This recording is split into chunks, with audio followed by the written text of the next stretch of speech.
délire est costaud, quoi. Mais bon, voilà. Si on reste un peu dans alors pas la fable politique, mais le récit politique qui peut être mis en scène comme ça dans l'histoire.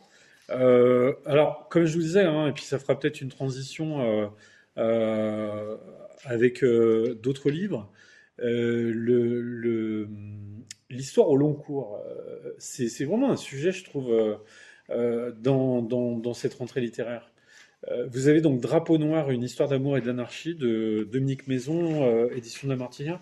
On commence à en parler pas mal et je pense que des revues d'histoire, des gens en politique vont s'en emparer parce que ou même des lecteurs parce qu'il y a une espèce de double qualité de ce livre qui est celle de documenter une veine un petit peu qui est l'anarchisme à une époque bien particulière et en même temps de donner presque à jouir de ces, vous savez, ces livres un peu depuis le 19e qui ont un côté un peu chronique, un peu feuilleton, un peu comme ça dynamique, un peu rocambolesque, qui nous entraîne dans une aventure, donc qui se lit très facilement, et où on vit plein d'aventures avec les deux personnages, on vit l'amour avec ces deux personnages.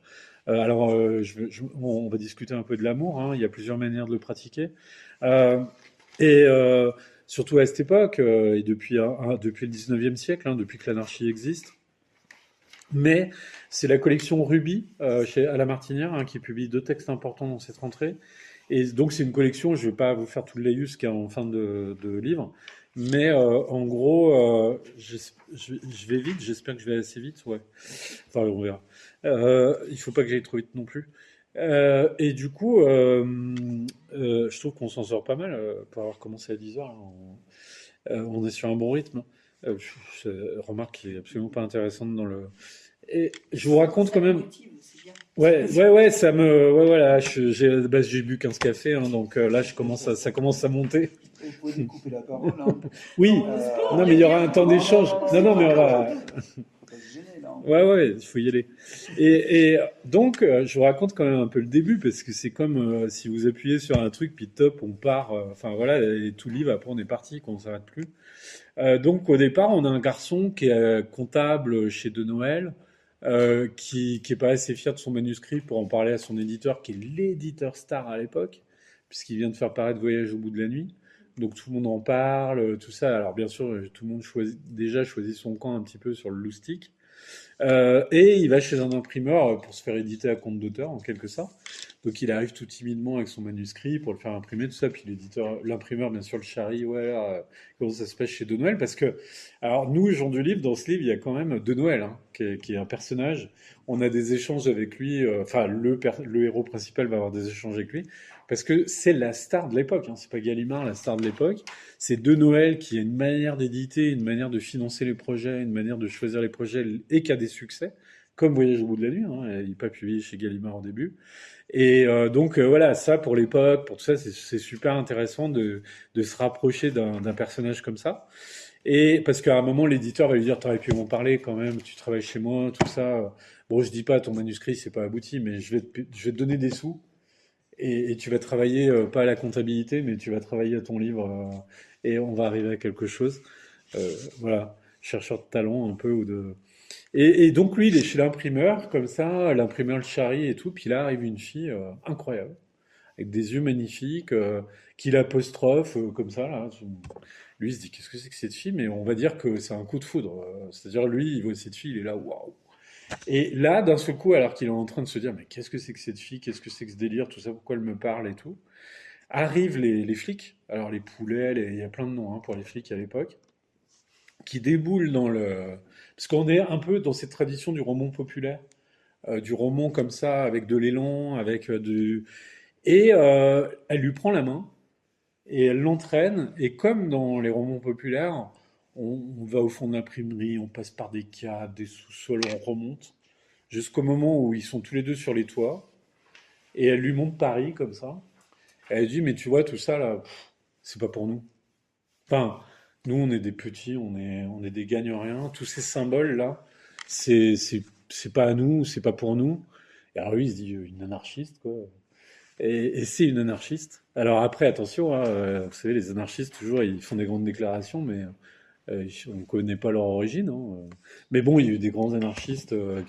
On n'a pas besoin d'être pauvre ou pour être anarchiste, on peut être aussi issu d'un milieu favorisé. Et elle lui montre Paris comme ça, puis elle lui dit, elle soulève un peu sa chemise. Et en fait, pourquoi les Pandores sont arrivés dans cette imprimerie, c'est que ça fabriquait de la fausse monnaie, quoi. Et donc, elle lui dit, ça rigole pas. Là, on se faisait choper, c'était Cayenne, hein. Et elle lui dit, mais j'ai pris 10 000 balles. Donc, avant que ça soit déclaré demain, allez, bamboula ce soir, quoi. Donc, lui, il connaît pas cette fille. Il se met à faire les grands magasins où ils font des courses, ils achètent plein de trucs, ils s'habillent, tout ça. Ils vont au resto, tout ça. Ils vont dans des guinguettes où elle lui présente des trucs, ils picolent, ils mangent. Enfin, c'est l'orgie. Et puis, ça se finit au Lutetia, quoi, tranquille, on loue une chambre, tout ça, où il saute dessus, quoi. Enfin, vraiment, parce que lui, il a fléchi sur cette fille. Et elle, allez, on y va, tout ça, quoi. Et par contre, attention le matin, et mon gars, fais gaffe, l'amour libre, hein. Je suis pas fidèle, hein. Faut que tu te calmes un peu, là, parce qu'avec tes yeux, tout ça, là, avec moi, c'est pas, tu vois. Alors, le gars, il est un peu quand même, il est un peu classique, hein, ce garçon. Il est un peu, mais il flash, donc bah, il va être bien obligé de s'adapter, hein, aux conditions d'amour, hein.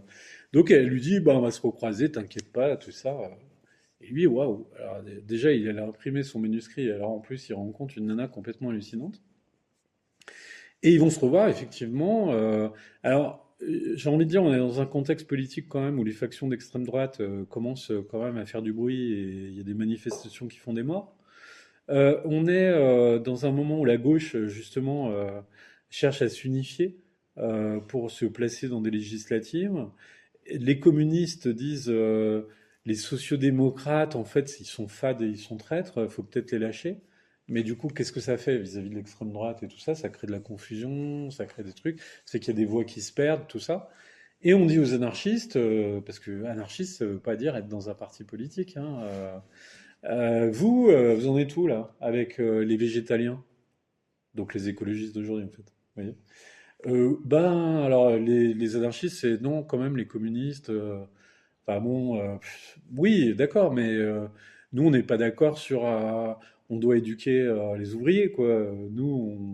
Même si on a créé l'école populaire, tout ça, enfin, je veux dire on n'est pas pour endoctriner le peuple.